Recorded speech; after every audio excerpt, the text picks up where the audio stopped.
morning, everyone. This is the second day of our trek to Rush Lake. It's been raining throughout the trek, and finally we are at Rush Lake now. And most of our team members are first timers. It's their first ever trek. The trek is really tough, but the place is worth it.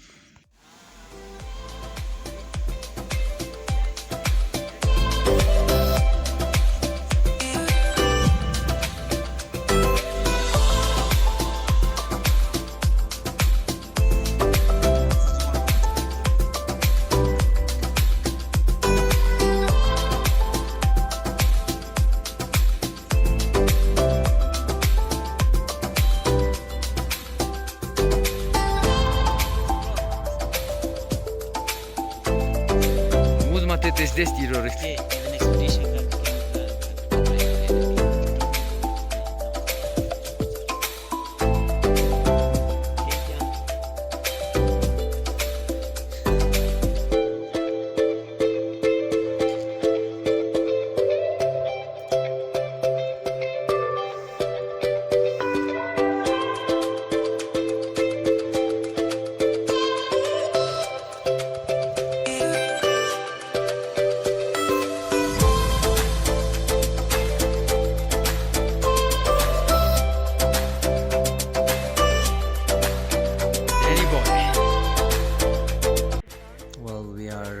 hiking up to the viewpoint that we can have the better view of the Rush Lake, par2 Glacier, Nagar Glacier, Mare Peak, Golden Peak, and many other beautiful 7,000 meter peaks in surrounding.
The peaks right now are under the cloud. The Golden Peak, Mare Peak, and many other peaks in surrounding are invisible.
Serga, cum rivezi?